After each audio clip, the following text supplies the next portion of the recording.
Hi, my name is Oluwaseun Martins, and in this video, we'll be looking at the perceptron learning illustration in Python. Now, you recall that we have talked about a perceptron, being a binary classifier, whereby you can use a perceptron to classify between a linearly separable data. And the illustration we'll be using here is that of the AND gate. Now, the AND gate is just one of the logic gates. Like you have your OR gate, your XOR, your NOT. Your AND gate is equally one of your logic gates. And for your AND gate to produce an output of a logic level of 1, that means the two inputs must be 1 themselves, because for an AND gate, you must have at least 2 inputs. And for your AND gate to have an output of 1, that means the two inputs must be 1 themselves. So this is just an illustration of your AND gate, whereby we have two inputs, x1 and x2, and the y being the output. Now we can see here that y only has a logic level of 1 when both x1 and x2 has the logic level of 1. This is the only time your AND gate can have an output of 1. So for your AND gate, there are two classes. Is either the class is 0 or the class is 1. So 0 or 1. So it makes it a binary classification problem, because there are only two classes. Is either the AND gate is giving an output of 0 or an output of 1. So based on that, because the binary classification problem, we can use a perceptron, because the perceptron itself is a binary classifier. So we can use a perceptron now to predict the outcome of an AND gate, to build a model that can predict the outcome of an AND gate. And you will recall when we did the structure of a perceptron, we said that for every feature, which is now your x1 and x2, your input are your features. So we have two features here, x1 and x2. For those features, they will have their weight, which is w1, w2. And you will now need to add a bias to your perceptron, which will be the third feature, and that will be your x0, and the weight of that will be your w0. Now you recall what your weight is. We already said weight tells you how important a feature is in the determination of your final output. So this weight determines how important this feature or features are in the determination of this output of y. And for the model of your perceptron, you have your feature or features, you have your weight running into the summation junction, and after that you have the acceleration function. In this case, we are using the ReLU acceleration function, and then you have your output. Now we have talked about various acceleration function, and why we are using the ReLU in this case is because, so while we're using the ReLU acceleration function, if you recall the ReLU acceleration function model, you'll see that your ReLU will give you a 0 output when your x is less than 0, and whenever your x is greater than 0, equal to or greater than 0, your ReLU will give you an output that is linearly proportional to your input of x. So let me just back up a bit here to show you the model of your ReLU. So this is your ReLU model. Fx equals 0 if x is less than 0, and fx will be proportional to x if x is greater than or equal to 0. So that's why you see the curve of your ReLU, such that whenever your x is less than 0, the output also will be 0. But whenever your output is equal to 0 or greater, your output will be proportional to that of x. So that is what your ReLU function gives you, acceleration function gives you. And that is why we are using it in this context, because we know that whenever x is greater than 0, that will be the instance where your x1 and x2 are both 1. So your ReLU also should allow a function that is proportional to that, so it will give you an output of 1 in that case. If you equally back up, you see the function table. Where x is 1, the function of your fx, which is 1 in this case, also be 1. Or when it is -1 is less than 0, it will be 0. When x is 5, it will give you an output of 5. When your x is 2, give you an output of 2. So what happens with ReLU is that whenever your x, which is your input, is greater than or equal to 0, it will give you an output that is proportional to the input, and that's why we are using it in this context. So let's try to plot the AND gate to see how the perceptron actually separates the two classes, because we already know that your perceptron is a binary classifier. It separates two data that are linearly separable, data that I can separate by a straight line. So when x1 is 0 and x2 is 0, if we plot that, this is x1 line, this is x2 line. When both are 0, this is where you have your points, 0, 0. When x1 is 1 and x2 is 0, x1 will be 1 here, and x2 is still 0. That's where you have your points. But when x2 is 1 and x1 is 0, this is where you have the points. When both of your x1 and x2 are both 1, this is where you have the points.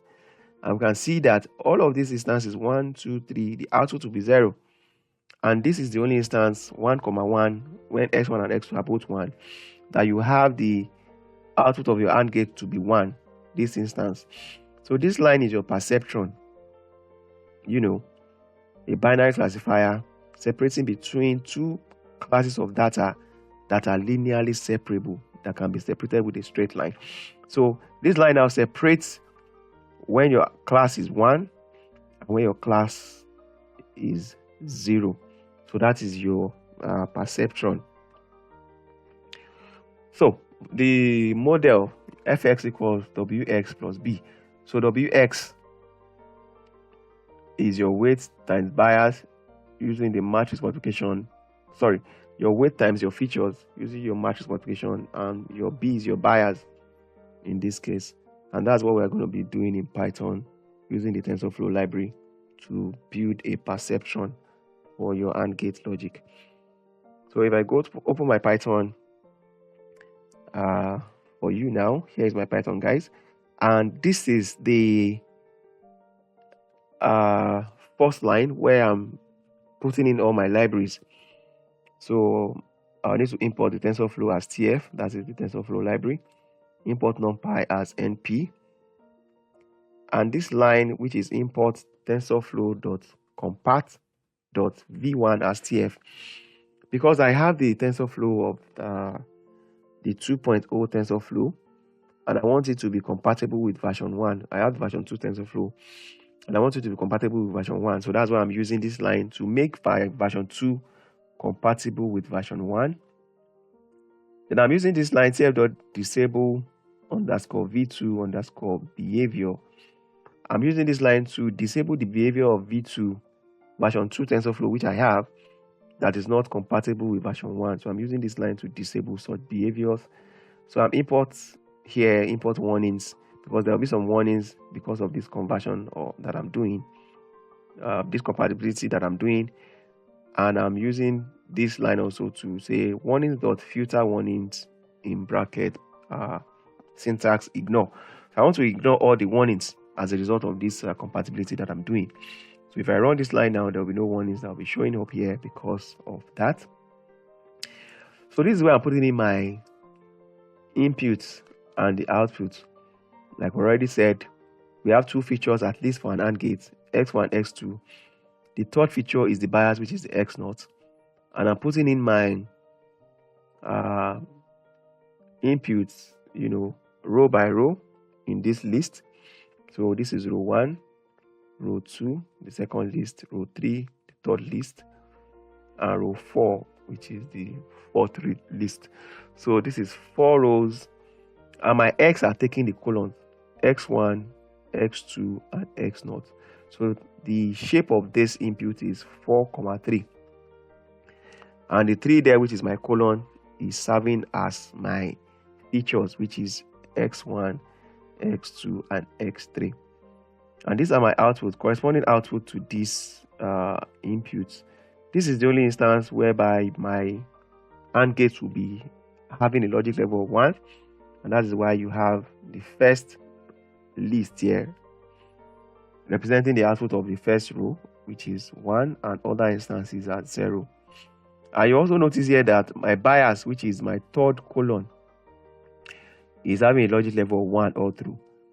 That's because any other logic level aside 1 will affect the output. So if I go on to put a logic level of 0 here for my bias, then this instance cannot be 1 again. But I don't want that to happen, so that's why I'm leaving my bias as a logic level of 1 all through, so that it doesn't affect the output in any way. So I can just run this line so that my input and my outputs can be taken. So the next thing I want to do here is my weight, because now I have my x1, x2, x0, and I have my output in already. So I want to set up my weight. Now, if you have seen my last video on TensorFlow, I already told you that there are 3 data types in TensorFlow: the constant, the placeholder, and the variable. Now, you use variable when you know that that very tensor would change during the course of your running your TensorFlow session. Now, because I know that my weight will change in the course of my epochs, so I need to build my weight as a variable tensor. So W equals tf.variable. Now, if you recall again in that same video, for every variable you put in, you need to put the initial value of that variable. But this is a case of weight in neural network. I can't by myself guess the initial value. So I'm using this function, random_normal, in Python in the TensorFlow library to generate random number for me.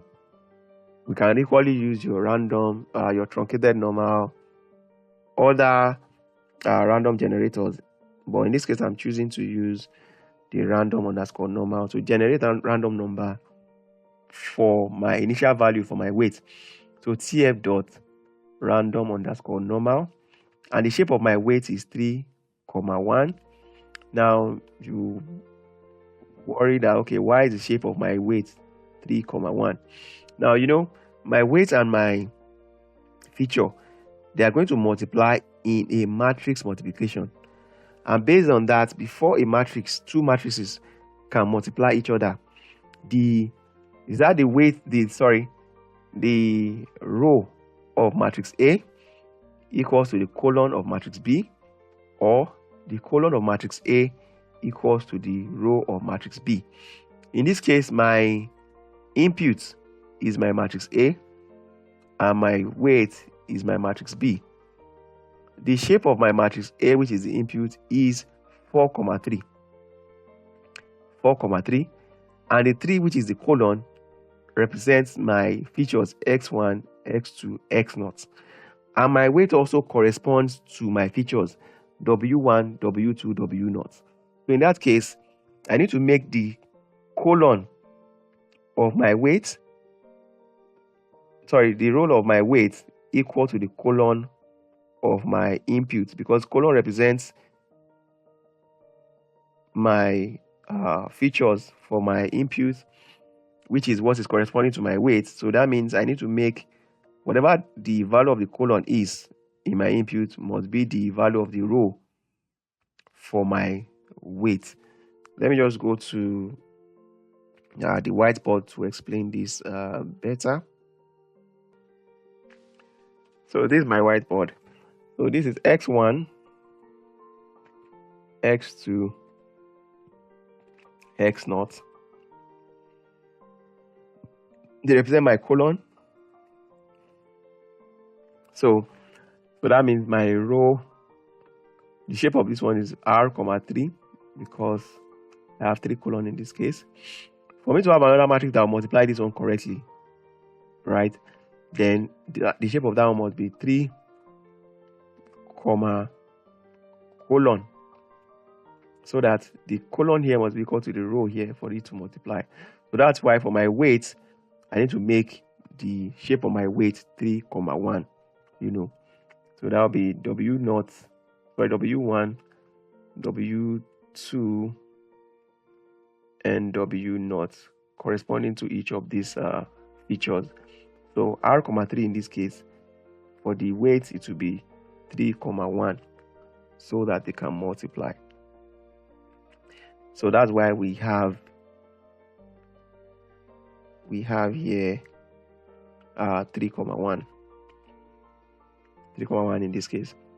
So now why you have the seed here is because seed equals 0 is because whatever initial value that this random underscore normal generates the first time I run this code will be the same initial value that will be generated anytime I run this code.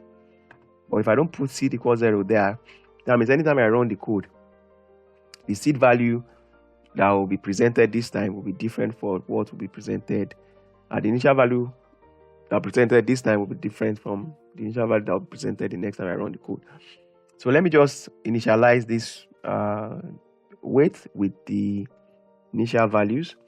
So init equals tf.global underscore variables underscore initializers. You recall this line of code in the from the TensorFlow video.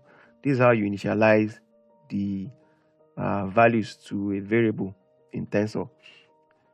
So init equals tf.global underscore variables underscore initializers.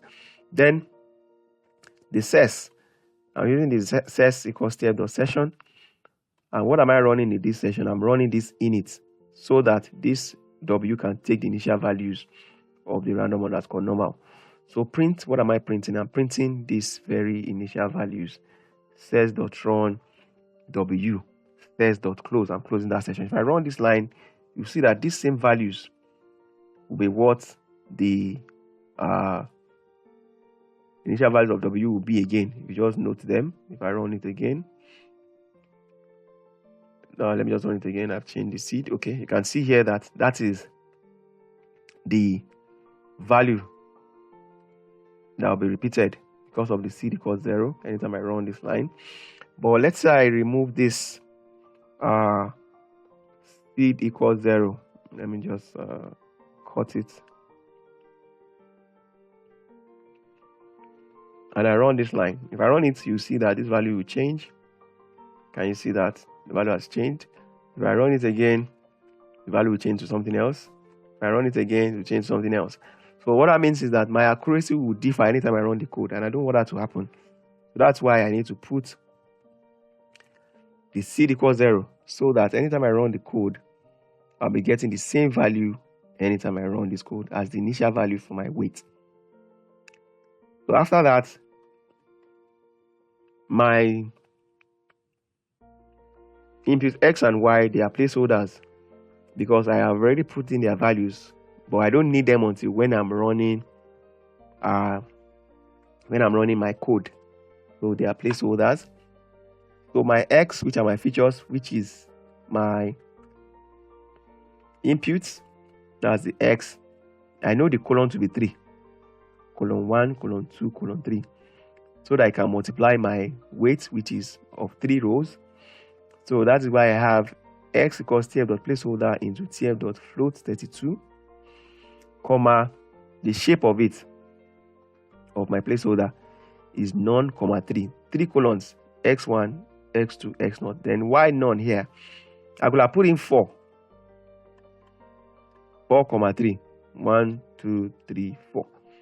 But why I'm not doing that is because what is important is the colon here of my x to match the row of my weight. This one I can put in 4, but I choose to put in none here because when I'm running my epoch, it's possible for the row to be more than 4, and that will become a shape problem.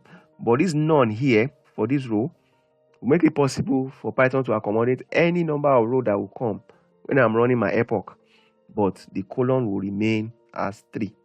So that's why I'm using the none here as against the 4 of the row of x in this case. And that's what I'm doing again for my y, which is the output. I know my output is having only 1 colon, just 1 colon. So I'm saying y equals tf.placeholder into tf.float32 into a shape of none, comma 1. You know, so just to have the same explanation again. Now, just following this. So this is what we have done. We have done the features x1, x2, x0, the weight. We have done that.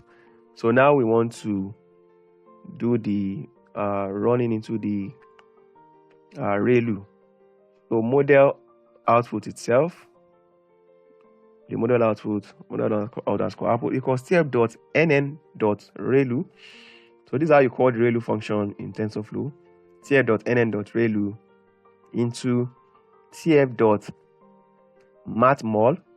matrix multiplication of x, w, input, weight. The matrix multiplication of it, and whatever you get here, run it through the ReLU artificial function, just following this model here before you get the output, before you get the model output. This y here is the model output. So that is what I've done here. So I run the line again. Now, because I'm dealing with continuous data type, the kind of evaluation method I'll be using is the error-based method, which is the sum of squared error in this case.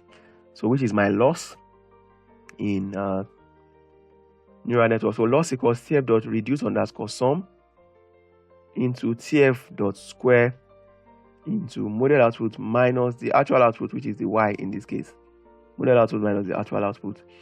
The difference between this, the square of it to take away the negatives, then the mean of that difference, just following the model of your sum of squared error, which you have here. Xi minus x by I square, and divide it by the number of observations that you have. That is your mean squared error, and that is what we have done here in Python. That's the line of code that does that. So that also is taken. So this is where I'm doing the I'm preparing to train my perceptron. So this identifier optimizer equals tf.train.gradient descent optimizer, and it's taking in the learning rate. The gradient descent is a way by which you train the weight of a neural network, and we are using it to train the perceptron here. I want to use it to train the weight. So the weight will be adding 0.01 anytime I run the epoch in this case. So optimizer equals tf.train.gradient descent optimizer. That's the optimizer I'm using. We have other optimizers. You have the Adam optimizer and other optimizers that I can use. So tf.train.gradient descent optimizer into the parentheses here is the learning rate. So train equals optimizer dot minimize the loss. Now, this optimizer dot minimize loss. What is the loss? This is the loss. The loss is the difference between the model output and the actual output. The minimal the difference, right, the more accurate my model is. If the difference between the model output and the actual output is minimal, that means my model is doing well. If the difference is large, that means that my model is not doing well. So that is why I want this optimizer to use this learning rate in a way that this loss will be minimized. So is either is adding this 0.1 to the weight, or is subtracting it from the weight at every epoch, just to ensure that the loss is minimized. So that is the explanation to that one. So here I want to prepare to run this session. So the first thing is to initialize my variables, because if you recall here, I've already closed the session here.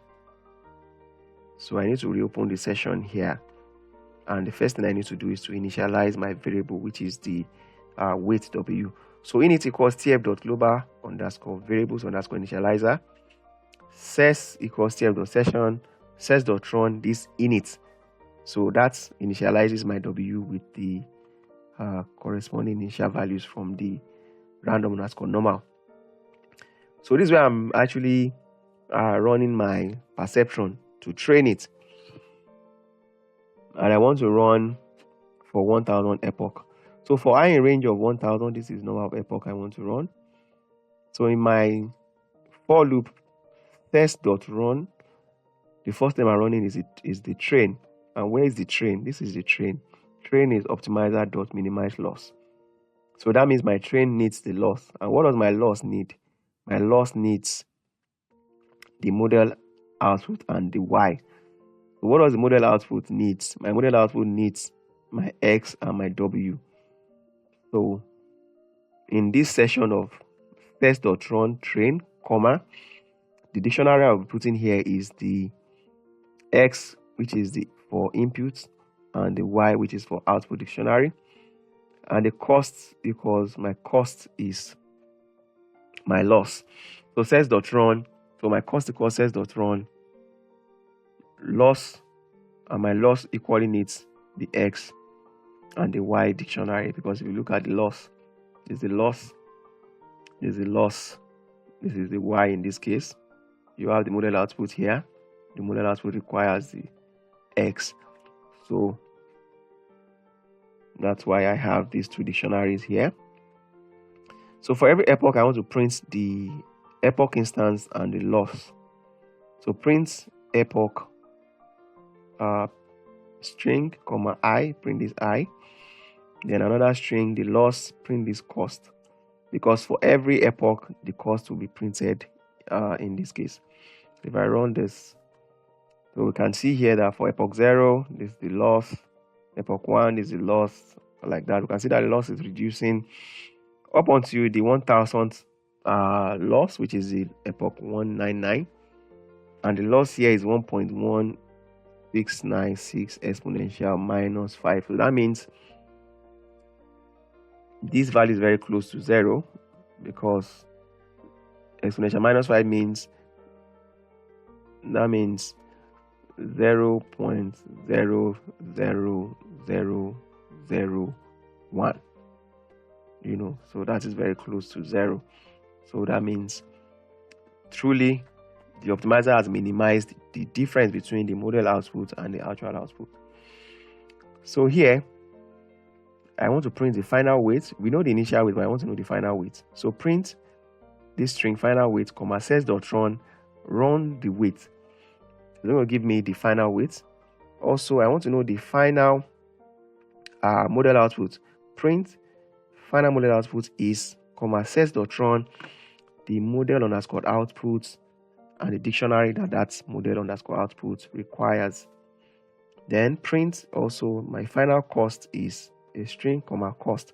So I want to know the final values of all of this, you know, the final values of all of this. For the cost, I know this is the final value. This is the 1000 value. So when I run this, you'll see that the final cost is this. This value is the same as this value, because that's the 1000 cost, and that's the final cost. So this is the final weight, 0.9958, 0.9958 for W1, W2, and W0. Those are the final weight, and this is the final model output. So we can see that for the first observation, which the actual output is saying 1, if we go back, the actual output is saying 1000. What is the model output saying for the perceptron? The perceptron is saying it is 0.997. This is close to 1. So that's why the error between the model output and the actual output is minimized, because 0.99 minus 1 minus 0.99 is as good as 0. This is the second instance, 0.0017. This is 0, this is also 0, and this is also 0. So the model was able to, you know, make the accurate prediction on the perceptron for the AND gate. So thank you very much. That's the discussion for the AND gate using the perceptron approach.